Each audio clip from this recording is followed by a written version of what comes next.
നല്ല എരിവും പുളിയും മധുരമൊക്കെയുള്ള ടേസ്റ്റി ആയിട്ടുള്ളൊരു മാങ്ങയച്ചാറ് തയ്യാറാക്കിയാലോ. ചോറിൻ്റെ കൂടെയും പലഹാരത്തിൻ്റെ കൂടെയും കഴിക്കാൻ നല്ല ടേസ്റ്റാണ്. ഇപ്പം മാങ്ങയുടെ സീസണല്ലേ, എവിടെ നോക്കിയാലും മാങ്ങ കിട്ടും. ഒരു 10 മിനിറ്റ് സമയം മതി ഈ മധുരമുള്ള മാങ്ങയച്ചാറ് തയ്യാറാക്കാൻ. ഇത് നമുക്ക് 1 മാസം വരെ ഫ്രിഡ്ജിൽ സൂക്ഷിക്കാവുന്നതാണ്. ഒരു കേടും വരില്ല. ട്രൈ ചെയ്ത് നോക്കൂ. അച്ചാർ തയ്യാറാക്കാനായിട്ട് 3 പച്ച മാങ്ങ എടുത്തിട്ടുണ്ട്. മധുരത്തിന് വേണ്ടിയിട്ട് 2 അച്ച് ശർക്കര, കുറച്ച് കറിവേപ്പില. ഇനി നമുക്കിതിലേക്ക് കുറച്ച് പൊടികൾ ചേർക്കണം. അത് ഞാൻ ചേർക്കുന്ന സമയത്ത് പറയാം. ആദ്യം നമുക്ക് ഈ മാങ്ങയൊന്ന് കട്ട് ചെയ്തെടുക്കാം. ഞാനിവിടെ തൊലിയോട് കൂടിയിട്ട് തന്നെയാണ് ഇത് കട്ട് ചെയ്തെടുക്കുന്നത്.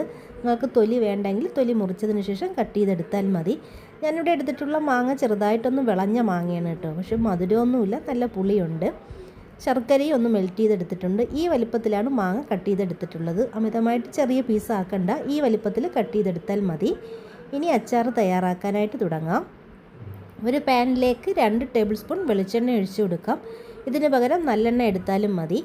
വെളിച്ചെണ്ണ ചൂടായി വരുന്ന സമയത്ത് ഇതിലേക്ക് 1/2 ടീസ്പൂൺ കടുകിട്ട് കൊടുക്കാം. കടുക് പൊട്ടി വരുമ്പോൾ ഒരു 1/4 ടീസ്പൂൺ ഉലുവ ചേർത്ത് കൊടുക്കാം.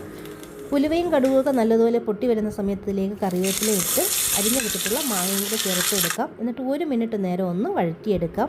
ഇനി നമുക്കിതിലേക്ക് പൊടികൾ ചേർത്ത് കൊടുക്കണം. അമിതമായിട്ട് പൊടികളൊന്നുമില്ല.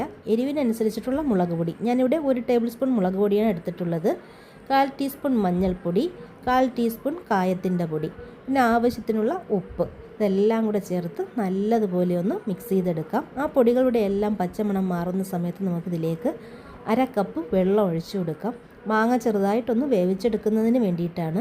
നോർമൽ വെള്ളം 1/2 കപ്പ് ഒഴിച്ചു കൊടുക്കാം. എന്നിട്ട് മീഡിയം ഫ്ലെയിമിൽ അടച്ച് വെച്ച് നല്ലതുപോലെ ഇതൊന്ന് വേവിച്ചെടുക്കണം. ഒരുപാട് അങ്ങ് വെന്തുടഞ്ഞു പോകണ്ട, ചെറുതായിട്ടൊന്ന് വേവിച്ചെടുത്താൽ മതി. ഇതേ ഇപ്പം മാങ്ങയൊക്കെ ഒന്ന് വെന്ത് വന്നിട്ടുണ്ട്, ഇത്രയും മതി.